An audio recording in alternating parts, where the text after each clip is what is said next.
Bueno, acá ya empezamos con que nos aparecen dos siglas como presentación, LTM y NB-IoT.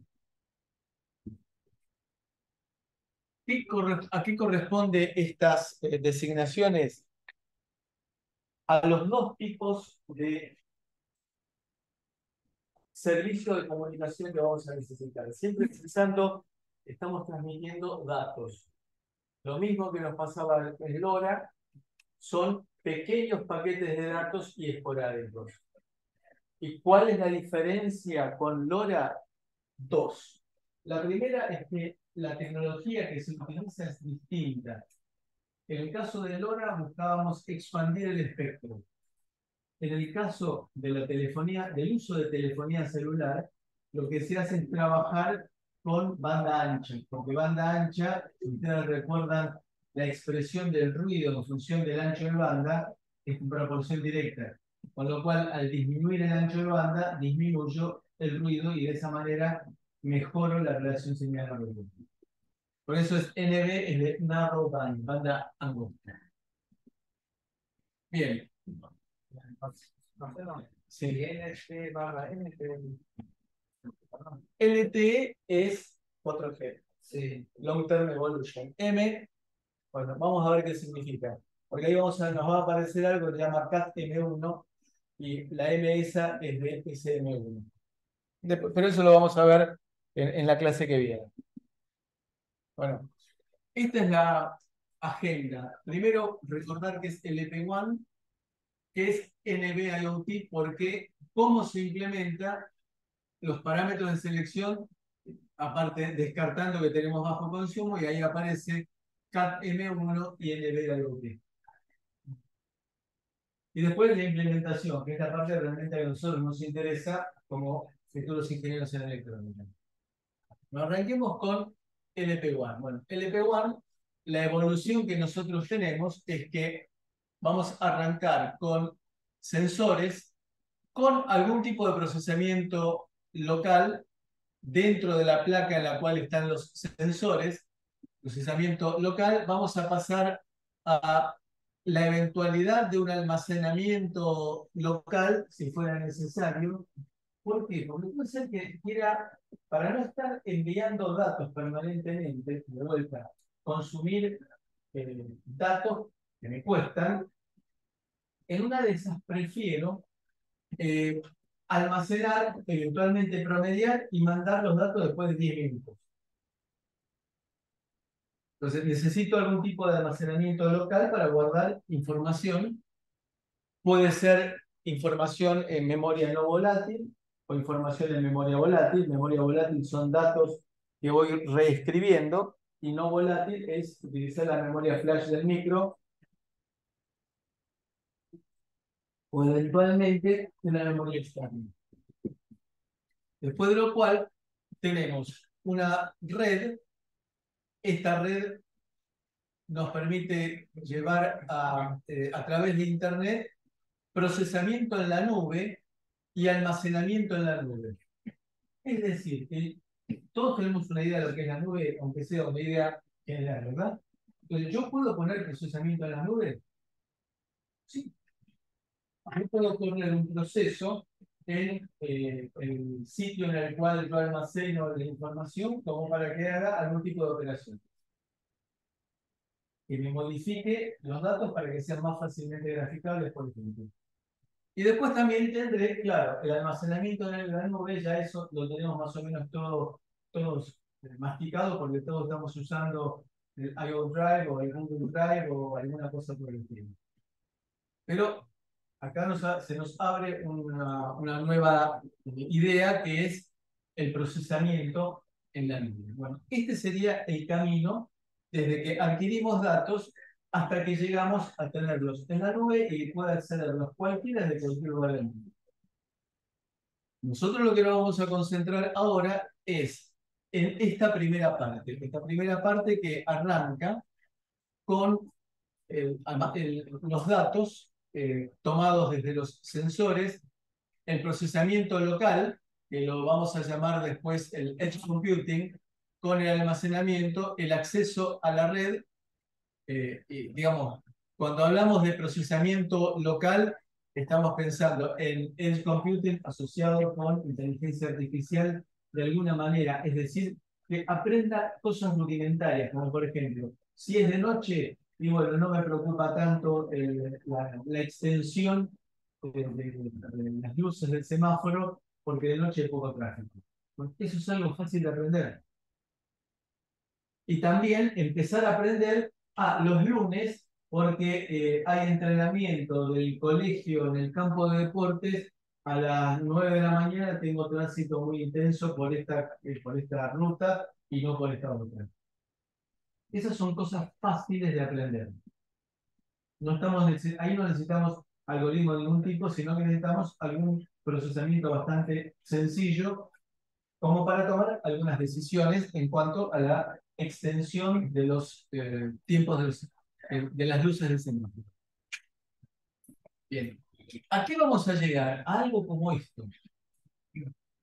Lo que pretendemos nosotros es que del sensor nos aparezca un dashboard, es decir, una pizarra, con información en la cual me muestre, por ejemplo, la forma en la cual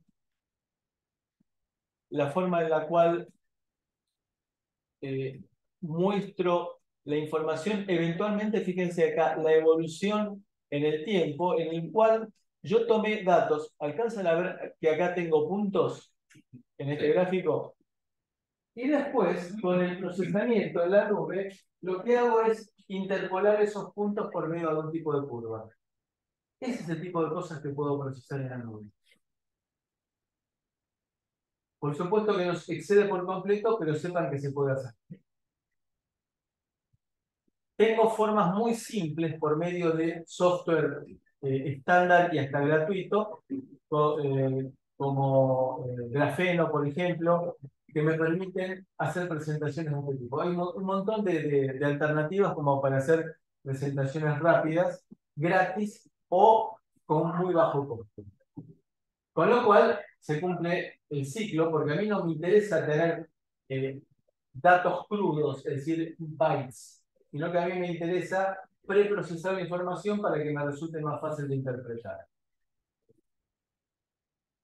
De la conectividad, dijimos nosotros que esto es Wi-Fi, Zigbee, Bluetooth. Esto es lo que llamamos Personal Area Network, que va a ser el tema de la evaluación que termino de presentar hoy, para dejarles hoy para después hacer otra evaluación que sea para la parte de LP1. Y ahí nos aparece LP1 Low Power Wide Area Network. Ahí nos aparece LoRa y Narrowband IoT. Bueno, distintas tecnologías. Analicemos un poquito las distintas tecnologías. Tenemos short range y long range, claramente definidos. Acá tenemos entonces lo que llamamos long range es LTE-A, no tenemos la más pálida idea qué significa, LTE-M, NB-IoT y abajo LoRa y Sigfox. Dijimos que LoRa y Sigfox son formas de comunicación LP1 no celular. Y acá nos aparecen en azul las que son celulares. Fíjense que hay una diferencia bastante interesante acá. Que lo que es LP1 no celular trabaja en frecuencias no licenciadas. Es decir, que no tengo que pedir permiso a nadie. Mientras que lo que es comunicación celular, claro, tengo que utilizar las bandas que disponen las empresas de telefonía celular. Con lo cual es lo que me aparece a mí espectro licenciado. Típicamente lo que se busca es trabajar con las bandas sub-gigahertz. Por razones de la penetración que tiene la frecuencia sub-gigahertz. ¿Por qué me preocupa, haciendo la comparación entre GPRS y lo que estoy queriendo ver aquí utilizando una banda subyacente de 4G? Entre otras cosas, es la latencia. Yo voy a poder manejar la latencia. ¿Qué es la latencia? El tiempo de respuesta. Acá tenemos un rejunte de ideas en la cual tenemos short range abajo a la izquierda. Observen velocidad de comunicación, data rate en abscisas y rango, distancia en ordenadas. Entonces tenemos en la zona de short range las que conocemos nosotros, Bluetooth, Zigbee. Y también Bluetooth Low Energy como caso especial. Ahí. Después tenemos LP1. Bueno, y ahí nos aparece Wi-Fi que permite tener un poco más de rango y un poco más de velocidad de comunicación. En la práctica hoy estamos hablando de megabits por segundo, pero con la traba importante que es la potencia que se necesita en el sensor. Es la misma potencia de ambos lados, lo cual inhabilita para un sensor que esté trabajando alimentado por pila. Bueno, y ahí tenemos las subbandas celular que van desde 2G hasta 5G. Y ahí nos aparece, eso es para celular, para comunicaciones generales. Es decir, ahí tengo YouTube, ahí tengo Spotify, ahí tengo lo que se me ocurra, telefonía celular en serio. Y acá lo que me aparece es para long range, LP1 y VSAT. VSAT es comunicaciones satelitales. Ese es otro rumbo aparte, otro rubro aparte. Comunicaciones satelitales. Vamos a hacer un pequeño paréntesis para tratar de entendernos qué significa comunicaciones satelitales. Todos sabemos lo que es DirecTV, ¿verdad? ¿En qué consiste DirecTV? A ver.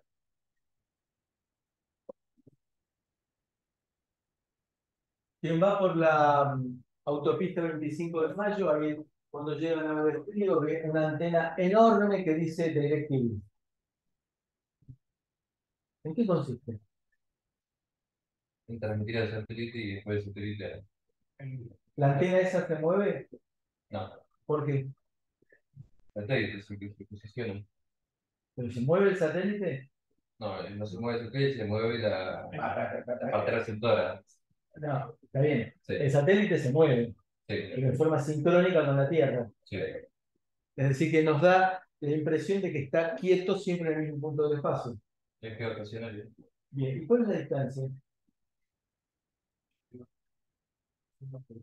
¿Cuánto? 400. Miles de kilómetros. Si no me falla la memoria, 35.000 kilómetros, una cosa así.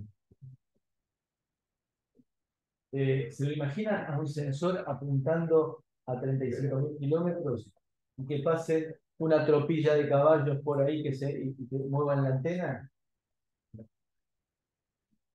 Y entonces, ¿cómo puedo hacer comunicaciones satelitales?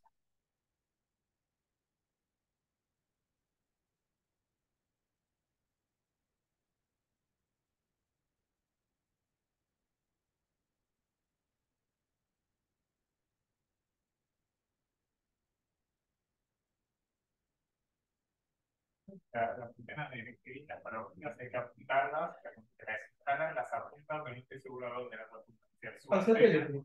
Al satélite. Sí, sí, sí, el satélite. Inclusive, en el caso en el cual lo tenga que hacer uno, hay una guía muy piola para entrar en el modo de... El decodificador de DirecTV tiene una forma de entrar muy piola en el cual está midiendo la intensidad de la señal y que permite que uno lo vaya girando en vertical y en horizontal y en azimut, como para poder apuntarle bien al satélite, y uno va midiendo dónde es el punto de mayor señal. No, no es difícil sintonizar el punto óptimo de señal. Bien, entonces dijimos, para transmitir datos de un sensor que está midiendo la humedad de la tierra para ver si riego o no, no puedo utilizar un satélite geoestacionario. Entonces,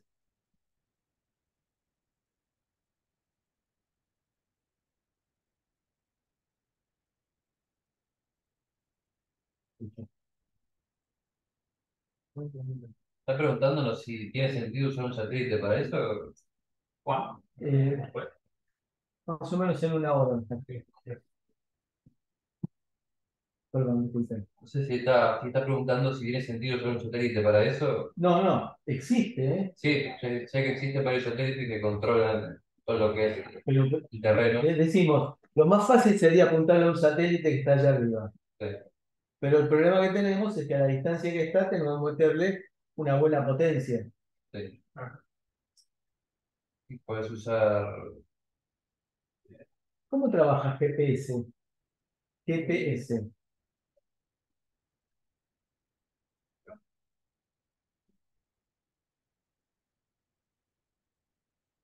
Con satélites también, ¿no? Sí. no te comunicas con el satélite directo. Te comunicas con la persona. Sí, me comunico por el satélite, me manda información, en el caso de GPS, ¿no? El satélite me manda información diciendo yo soy el satélite número tanto y que yo tengo que saber que si el satélite este es el número tanto, es porque estamos, para tenerlo yo en este momento, ese satélite significa que es tal hora, porque lo tengo almacenado en un calendario interno, en una efeméride se llama. Entonces ya tengo idea, si tengo este satélite y este satélite, con 3 satélites, ya sé dónde estoy. De vuelta, ¿a qué distancia es? Porque yo el GPS que ponía en el auto, ahí cerca del parabrisas, tenía que recibir sin tener una antena orientada.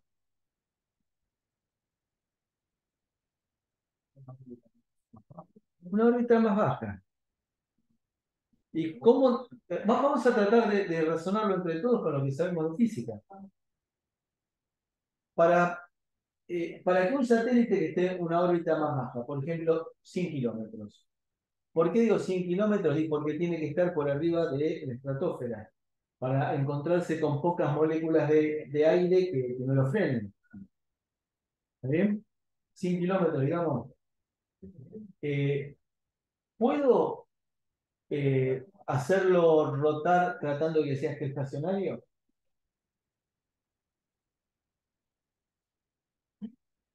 ¿Eh? No, no muy bien. ¿Por qué? Geoestacionario, ¿qué significa? Para que se me quede en el mismo punto. Que se está moviendo a la misma velocidad que la Tierra. Y hay un punto en el cual ni se me va a escapar el satélite ni la Tierra lo va a traer. Pero si en lugar de ponerlo con la idea que sea geoestacionario, el satélite lo pongo a 70.000 kilómetros, se me escapa. Porque la atracción de la gravedad es baja, es mucho más baja. Recuerden que disminuye con el cuadrado de la distancia. Y si la traigo más abajo, lo traigo a 10.000 kilómetros y pretendo que sea estacionario, la Tierra lo atrae mucho más que la fuerza centrípeta, que es la que se está generando con el giro. Entonces, si bajo la altura a la cual está el satélite, se va a mover más para no caerse y no escaparse. ¿Se va a mover más rápido o más lento? Más rápido. Es decir, que no lo voy a tener un día entero frente a mí, sino que lo voy a tener 20 minutos. 20 minutos. ¡Qué locura! ¿En 20 minutos tengo que transmitir los datos? Estoy preguntando. No, esa no es la solución. ¿Cuál es la solución? Tener una constelación de satélites. Sí. Es decir, que cuando se me vaya uno, que pasaron los 20 minutos, antes de los 20 minutos me aparezca otro satélite. Es decir, que tenemos una infinidad de satélites, lo cual es un flor de Bolonqui, porque ustedes piensen que estamos poniendo centenares de satélites o miles de satélites, y que tiene que ser, cada uno tiene que tener como si fuera una autopista, cada uno tiene que tener su carril porque si no colisiona. Entonces, ¿en qué consiste esta tecnología de conexión satelital? ¿Qué existe y es accesible en nuestro país y tenemos satélites propios? En lo que consiste es en tener una constelación de satélites que me permiten estar comunicándome con uno, con otro, con otro, con otro, y de esa manera tengo una cobertura, todavía es un poco caro, pero una cobertura en lugares en los cuales no tengo otra forma de comunicarme. Sí. Más o menos queda clara cuál es la idea. Entonces, funciona solamente si tengo un montonazo de satélites. Ese fue el negocio que hizo Elon Musk recientemente, el año pasado, fue cuando Sí. empezó la guerra de la invasión de Rusia sobre Ucrania. Lo que hizo fue proveerle de conectividad satelital porque le habían cortado la conexión con los bombardeos rusos. Bueno, se resolvió poniendo conexión satelital y se tiene alta velocidad. Todavía el costo es caro, pero bueno, es cuestión de tiempo. ¿Queda clara la idea? Entonces, ¿puedo utilizar la comunicación satelital para transmitir datos del medio de la nada? Sí. Eso va a depender de cada situación para ver si se justifica o no utilizarlo. Pero sepamos que existe. La otra alternativa, cuando estamos hablando de distancias más próximas a algún nodo civilizado, llamémosle, es lo que estamos llamando LP1. Entonces, el LP1 es el que nos involucra tanto LoRa, Sigfox por un lado, y estas tecnologías montadas sobre el celular que estamos presentando ahora.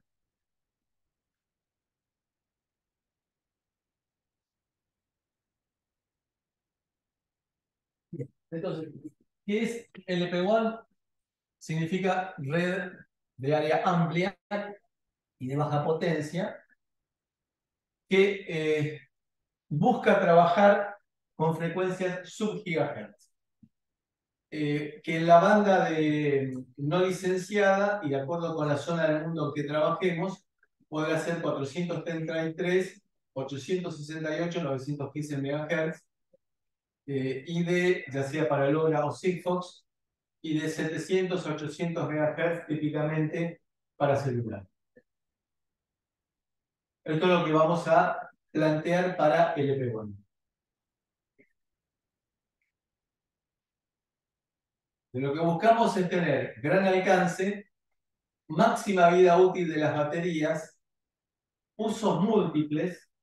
Los datos los puedo llegar a, una vez que los mandé a la nube, los puedo trabajar con varios application servers, llamémoslo así, y fundamentalmente bajo costo. ¿Qué es lo que llamamos bajo costo? Costo de instalación sería de Montos. Para Elon Musk, seguramente hablar de $10.000 es bajo costo. Y yo preguntaría a quién hay que matar por $10.000. ¿Qué significa bajo costo para nosotros para esto? $10. Típicamente $10 por nodo. Orden de magnitud. Entonces, ¿sería las redes LP1 o...? LP1, sí. Lo que deseamos es tener gran alcance, máxima vida útil de las pilas, lo que pretendemos es no cambiarlas antes de 5 años, multiuso, los datos después los puedo aplicar para distintos tipos de usos de aplicaciones, y bajo costo. Bien, ¿cómo es el mecanismo? Bueno, tenemos distintos tipos de sensores, que puede ser medir temperatura, medir algún parámetro físico, velocidad de un motor, por ejemplo, ubicación de una mascota, Fíjense, este es un negocio interesante, ¿no? El negocio de las mascotas, ponerle en el collar de la mascota, ¿vieron esas mascotas que suelen perderse? Se meten en lugares raros y después hay que ubicarlas, o que las roban también. Bueno, en el collar ponerle algún tipo de ubicación que lo único que hay que hacer es sacarle a la noche el collarcito y eventualmente cargarlo. Si lo que quiero es, porque pensemos que tiene que ser chiquitito, pues es batería chiquitita, que haya una vez por semana que haya que cargarlo. De esa manera puedo ubicar la mascota. ¿Qué quiero decir con esto? Quiere decir que para lo que nosotros estamos planteando, la única limitación que tenemos es nuestra cabeza. Las cosas más insólitas se están manejando hoy a través de la tecnología LP1. A lo sumo podremos decir, en este momento no se puede implementar o no lo sé cómo implementar. Y tenemos después conectividad LP1 con, que va a una estación, a una base station.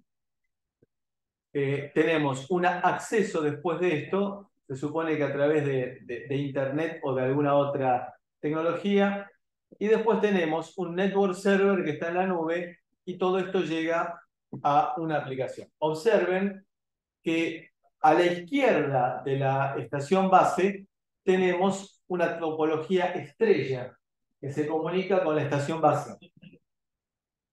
Y luego a la derecha tenemos una red basada en IP. ¿Qué significa una red basada en IP? Basada en Internet.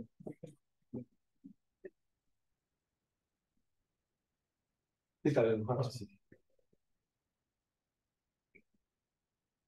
Y definiciones importantes. Fíjense el sentido de uplink.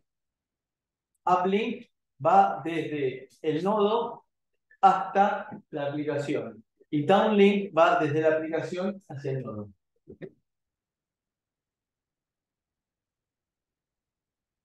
Acá tenemos una implementación basándonos un poco en el modelo ISOSI, pero uniendo capas. Tenemos en la parte inferior, por ejemplo, otra aplicación que es maravillosa, que es el estacionamiento de autos. Para marcar un tema, imagínense que en el teléfono me aparezca un lugar donde hay un estacionamiento en la calle y lo tengo que andar girando. Entonces, veo un lugar que hay estacionamiento, lo tomo y me empiezan a cobrar desde ese momento. ¿Es imposible? No. ¿Por qué? Lo único que tengo que hacer es poner un sensor debajo del pavimento por razones de vandalismo. Increíble, pero por razones de vandalismo lo tengo que poner debajo del pavimento y que tenga una vida, una vida útil en las baterías de 5 años. ¿Por qué? Porque supuestamente a los 5 años se tiene que renovar el pavimento. Entonces dentro de 5 años cambiamos el pavimento y el sensor. Y de esa manera me va avisando cuando hay un lugar disponible y en una aplicación paga, por supuesto, pero está bien. Como yo pago estacionamiento en la calle, es mucho más fácil de cobrar, de facturar, porque me lo cargan directamente en la tarjeta de crédito sin tener que esperar que venga la señora caminando con la hojita de papel para tildarlo. Me empiezan a cobrar desde ese momento y yo ya sé que tengo el lugar para estacionar. Bueno, ahí tenemos la perception layer, que es la capa de percepción, es decir, la vinculación con el ser humano, de alguna manera midiendo temperatura, midiendo la ubicación de un estacionamiento. Luego tenemos, por medio de alguna forma de conectividad, llegamos a nuestro punto de conexión y a partir de ahí arrancamos ya con el protocolo IP. Ahí tenemos la capa de red, la capa de gerenciamiento, el Service Management Layer y después la Application Layer. Digamos que esto es el modelo ISOSI simplificado y compactado. Fundamentalmente porque el tipo de aplicaciones que yo voy a tener son bastante más simples de las que puedo tener sobre una computadora. Vamos a dedicarnos ahora a hablar entonces de IoT celular. Expectativas para el 2025. Ahí nos aparece LoRa. Fíjense que Sigfox tiene una parte de mercado bastante pequeña y se presume que prácticamente la mitad de las conexiones se va a hacer con Narrowband IoT. Esto es en escala mundial, en la cual no es aplicable tal cual en nuestro país. Bien. Vamos a hacer un poco de historia. Sigfox comenzó en 2010 en Francia. LoRa comenzó con una empresa, Cicleo, en 2009 y que fue adquirida en el 2012 por Centage. Y a partir de ahí, para trabajar en bandas no licenciadas, cada usuario que quiera trabajar en LoRa le está pagando de alguna manera una licencia a Centage. Y a partir del año 2016 se empezó a trabajar en Internet de las Cosas, en telefonía celular sobre 3G. Es lo que llamamos la Third Generation Partnership Program. Y que esos fueron los mismos que dieron lugar a 4G, a 5G y ya a 6G. En bandas licenciadas. Observen el ciclo de trabajo, que es el 1% de subida de datos y el 10% de bajada de datos. Esa es la proporción. ¿Por qué la diferencia? Porque ¿quién consume energía cuando hago un uplink? Nuestro equipo, nuestro sensor con inteligencia. Cuando hago downlink, la recepción es mucho menos costosa en energía que el uplink. Por lo tanto, voy a tratar de enviar datos cuando sea imprescindible. Entonces, me conviene tomar los datos, procesarlos y enviarlos en forma esporádica.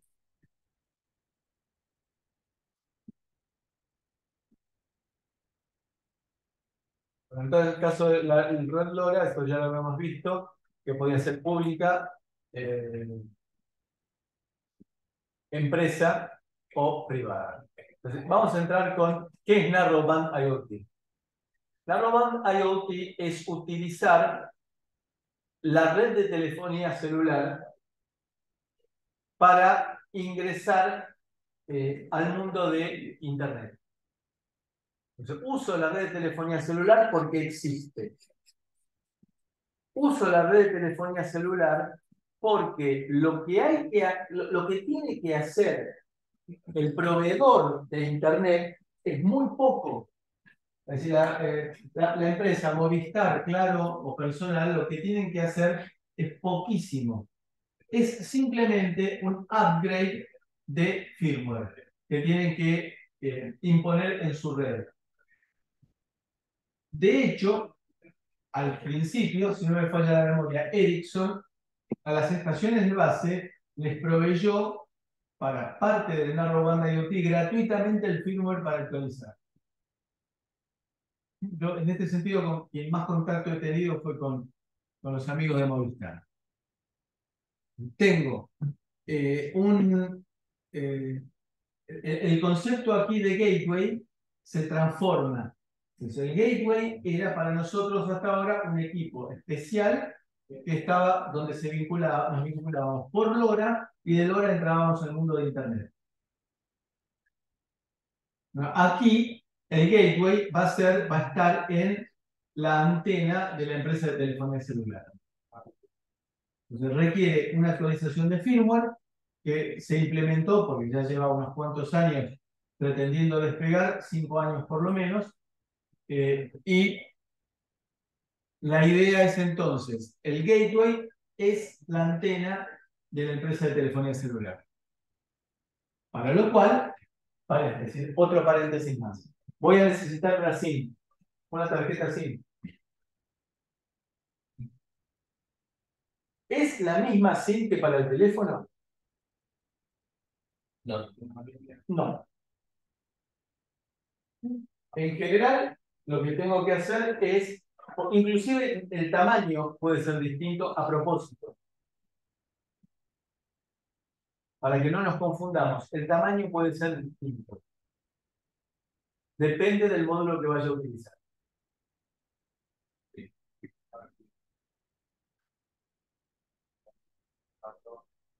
¿Para qué lo puedo usar? Mediciones y control en agricultura y ganadería. Seguimiento de contenedores, vagones, vehículos. Telemedición de consumo de agua. Telemedición de consumo de energía eléctrica. ¿Se acuerdan que habíamos planteado cuando hablamos de LoRa qué utilizaría en tal circunstancia? Bueno, lo vamos a repetir ahora. Y vamos a abrir un poco el abanico de opciones. Entonces, cuando tengo agricultura, ganadería, ¿por qué digo LoRa con alegría? Un versito me salió. ¿Por qué cuando digo ganadería, agricultura, ganadería, digo LoRa con alegría? Porque es una aplicación que no necesita una banda especial. Está bien, correcto, pero algo mucho más importante. En el medio de la provincia de Buenos Aires, ¿yo tengo antena de telefonía celular? Y no. No. Entonces, imagínense, en el medio de Catamarca, ¿voy a tener telefonía celular? En el medio de Santa Cruz. Sí. En el medio de Santa Cruz, si yo quiero ver dónde están mis ovejas, me va a convenir armar mi propia red. Por eso digo LoRa. LoRa depende de mí.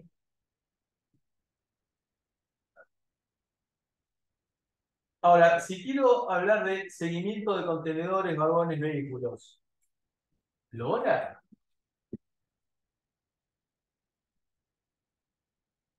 ¿LoRa me permite hacer roaming? No. En principio no. El LoRa que nosotros conocemos, no. Telemedición de consumo de agua, ¿LoRa?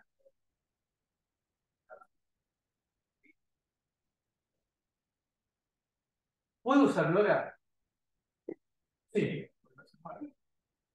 no se mueve. Pero yo ahí me pongo a pensar, hacer yo mi infraestructura para, para enviar 3 paquetes por semana, 3 paquetitos de datos por semana, porque para el agua y el gas tengo que hacer una medición continua, como por ejemplo para una red de energía eléctrica que es dinámica. Y en un caso, a ver, pensemos, distribución de agua. En el medio del campo no tengo distribución de agua domiciliaria con medidor. Tendré distribución de campo de agua por medio de acequias, por medio de arroyos, por lo que sea, pero no tengo medidores, tal cual lo imaginamos nosotros. Entonces, cuando estoy diciendo medición de gas, lo mismo. Cuando digo entonces medición de gas o medición de agua, estoy pensando en núcleos urbanos. Y en núcleos urbanos, ¿qué infraestructura tengo? El celular. La celular. En esos casos, y como son pocos datos que tengo que transmitir, en esas me conviene utilizar tecnología celular. ¿Queda claro el caso? Luis, ¿sí? Y televisión de consumo de energía eléctrica, de vuelta, lo mismo. Estamos hablando del ámbito, digamos, mayoritariamente urbano. Ahora, yo puedo llegar sí a hacer la medición del consumo de energía en una subestación que está en el medio de la selva misionera. Bueno, ese es un caso particular, en el cual tengo que pensar cómo lo voy a comunicar. Si tengo una subestación que está alimentando, por ejemplo, 4 pueblos. Entonces, esa subestación mide el consumo en cada uno de los pueblos para reconfigurarse. Y ahí, como esa subestación puede estar efectivamente en medio del campo, y en una de esas puedo llegar a necesitar utilizar LoRa. Pero también puedo llegar a utilizar las tecnologías celulares. ¿A qué vamos con esto? No hay una solución única para cada caso. Bueno, lo mismo entonces televisión de consumo de agua y gas y energía eléctrica. ¿Podría ser LoRa? Y sí, podría ser, pero en una de esas me conviene utilizar la infraestructura celular.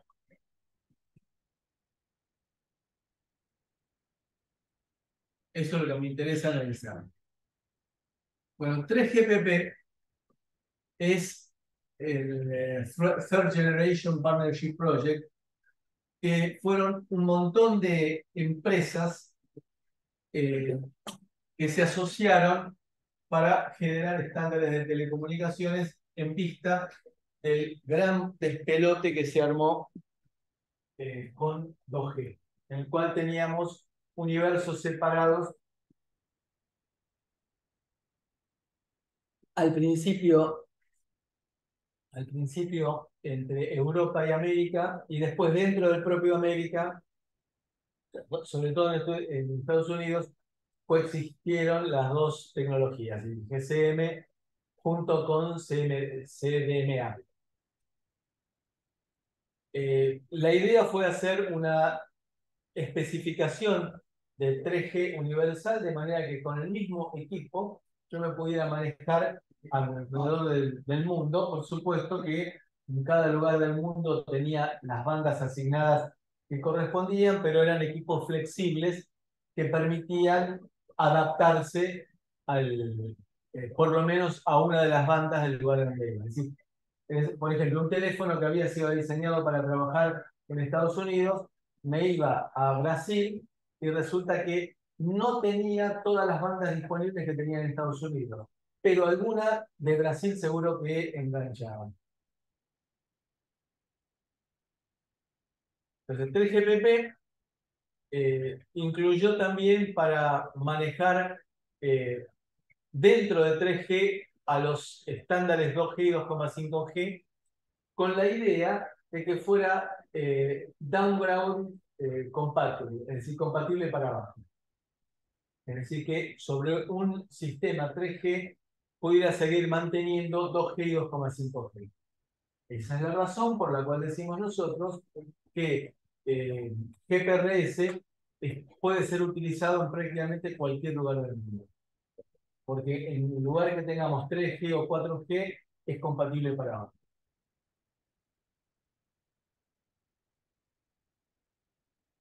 Es decir, 4G, LTE y Advanced Pro son compatibles para abajo. Entonces también maneja 5G y los proyectos que hay de 6G. También lo que hizo es rediseñar el concepto de gateway de manera que la parte de IP fuera compatible y manejable con independencia de que estuviéramos trabajando con 5, 4, 3. ¿Qué es Narrowband IoT? Es una tecnología que coexiste con las redes celulares. ¿Cuál es la idea de Narrowband IoT? De vuelta, después vamos a ver que Narrowband IoT se divide en dos subbandas, digamos, en dos caminos. Uno que es Narrowband IoT, muy bajo consumo, y después tenemos otra derivación hacia el lado de IoT, en el cual necesito roaming. Con lo cual, Narrowband IoT me permite utilizar la infraestructura celular, pero con el criterio de ahorrar la transmisión de paquetes de datos. ¿Por qué? Por costo, por un lado, y por el otro lado, para ahorrar batería. Porque si yo le pongo un teléfono celular a un sensor, la batería en minutos se me agota. Entonces lo que empezamos a hacer es tomamos la especificación de 4G, de LTE, y empezamos a recortar cosas. Esto no lo necesito, esto lo saco, esto no quiero. No voy a estar transmitiendo anchos de banda en hertz muy importantes, no voy a estar transmitiendo tasas de bits muy grandes. Conclusión, me voy quedando con menos cosas y me concentro en lo que yo necesito, transmitir pocos paquetes de datos telemétricos, como era el caso de LoRa, esporádicamente. Lo que estamos diciendo es que Narrowband IoT es un subset, un recorte de 4G. ¿Está bien hasta aquí? Y ahí nos aparece entonces CAP-M1 o LTM, ese es el significado de M, que eso es para el caso que usemos roaming, y Narrowband IoT, que es donde recorté al máximo los paquetes de datos y ya no tengo que mandar la ubicación ni, sino que directamente se sabe que yo soy el medidor 1543. Y fíjense que, bueno, dentro de lo que es la telefonía celular, se trabaja con lo que se llama resource block. Resource block le asignamos a Movistar, le asignamos un ancho de banda en hertz, ¿no? Le decimos, señor Movistar, usted paga por este ancho de banda. Lo divide en resource block de 180 kHz. Que vamos a ver que tiene también distintas acepciones. Y después se lo va a poder asignar a esos 180 kHz de acuerdo con 3 configuraciones que vamos a mencionar en los datos. Entonces, el protocolo Narrowband IoT se basa en LTE, reduciendo al mínimo las funcionalidades del mismo para minimizar consumo y se concentra en lo imprescindible para IoT. Entonces, todos los diálogos corresponden a operaciones no vinculadas con la transmisión de paquetes de IoT. Se aprovecha la estructura existente y solo requiere una actualización del firmware de la red de los operadores celulares, con una mínima inversión. Y aparte, fíjense una cosa interesantísima. Como se supone que no voy a estar transmitiendo permanentemente datos, las posibilidades de colisión en el uso entre nodos es bajísima. Por lo tanto, a una antena le puedo llegar a conectar hasta 100.000 dispositivos. ¿Por qué? Porque estoy absolutamente seguro de que con los requerimientos que yo tengo de LP1 no se van a poder conectar nunca ni el 1% de esos dispositivos.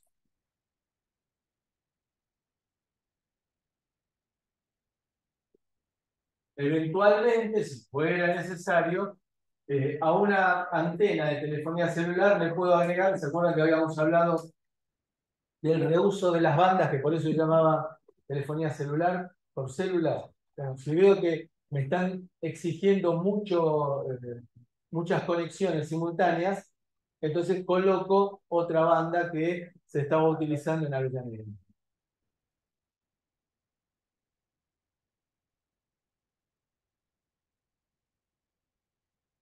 ¿Cuáles son las principales características? Comunicación bidireccional half duplex. Half duplex. Tenemos del dispositivo a la red, se llama uplink, que utiliza Frequency Division Multiple Access, es decir, que tengo división de frecuencias, es decir, reuso de frecuencias, reutilización de frecuencias. Es decir, que la misma frecuencia la vamos distribuyendo entre nosotros, de a ratitos. Y después, al revés, de la red del dispositivo, utiliza FDMA ortogonal. Eso lo vamos a ver un poco con unos gráficos medio complicados para ver a esta hora de la noche. Lo vamos a ver la semana que viene, vamos a arrancar con eso. Utiliza QPSK, Quadrature Phase Shift Key Modulation, que era, ¿se acuerdan que teníamos el círculo y que poníamos 4 puntos que correspondían a 45 grados del pasaje, 135, bueno, y que con eso podía representar 2 bits por cada uno de esos puntos? Eso es QPSK. Con 20 kilobits de subida y 200 kilobits para la bajada.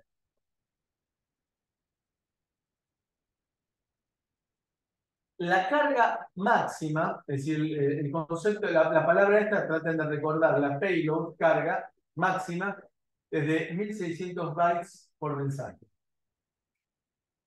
De esa manera se garantiza que la vida útil de las baterías es de 10 años transmitiendo 200 bytes por día. Lo más probable es que se cambie directamente el equipo antes de los 10 años. Glosario. FDMA se divide el espectro disponible en canales que corresponden a distintos rangos de frecuencias. ¿Sí? Tengo un rango de frecuencias asignada a una compañía de telefonía celular y lo divido en subfrecuencias, en subportadoras. Asignando cada uno de estos canales a distintos usuarios, sin interferirse entre sí.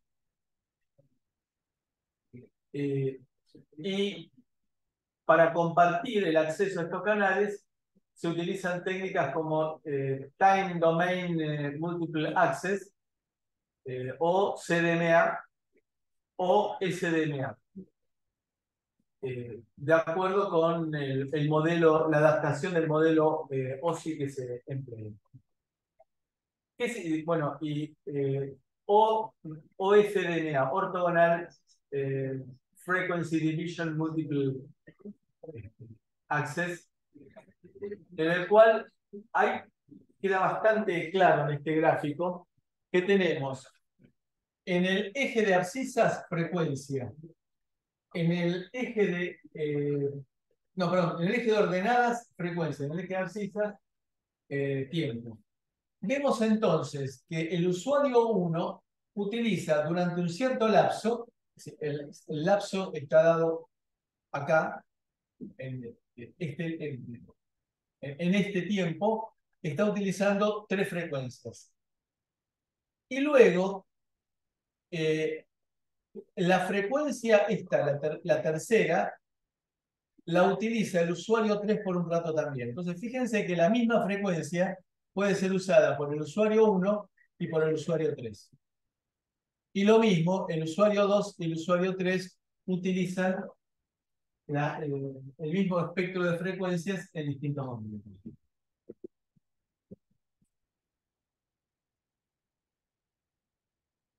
QPSK, entonces, es con 4 fases distintas. Puedo representar 2 bits por cada gama de frecuencias. ¿Por qué en Narrowband IoT si existe GPRS? Por consumo, por alcance. GPRS tiene menos alcance. Recordemos lo que dijimos nosotros, que podemos llegar a trabajar en NB IoT, aun cuando me haya quedado sin comunicación de telefonía celular.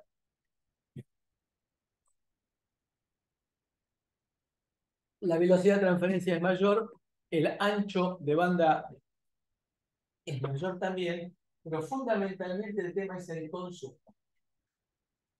GPRS lo voy a usar en camiones, en los cuales yo quiero poder seguir el camión por cualquier lugar del país, sin importarme en qué lugar esté.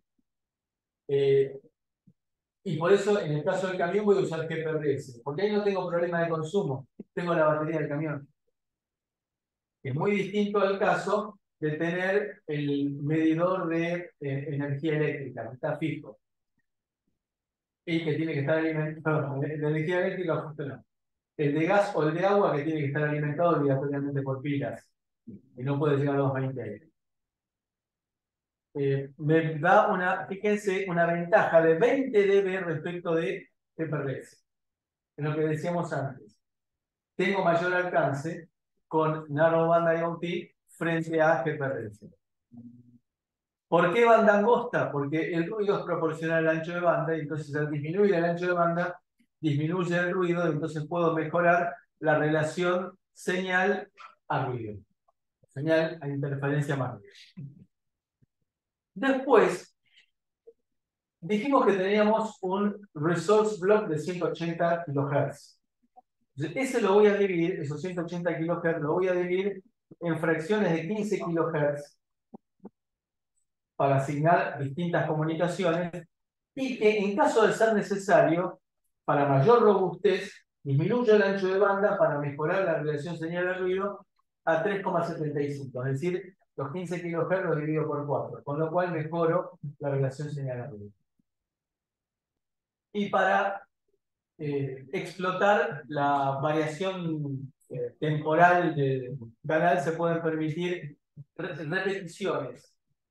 Es decir, repeticiones significa, en caso de que no tenga la certeza que haya llegado el paquete de datos al receptor, reiterar, como nos pasaba en LoRa, reiterar hasta poder armar de a pedacitos, si fuera necesario, la señal en el receptor.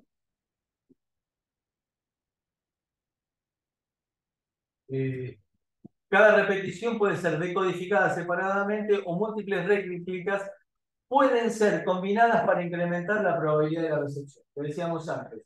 Enviar varias veces e ir sacando conjuntitos de bits de cada una de las repeticiones. ¿Alguna pregunta? El tema del receptor, del receptor, sí, ¿hay algún tipo de módulo para esto también? ¿No? Ahora vamos a ver. Sí. Bueno, vamos a tomar un café.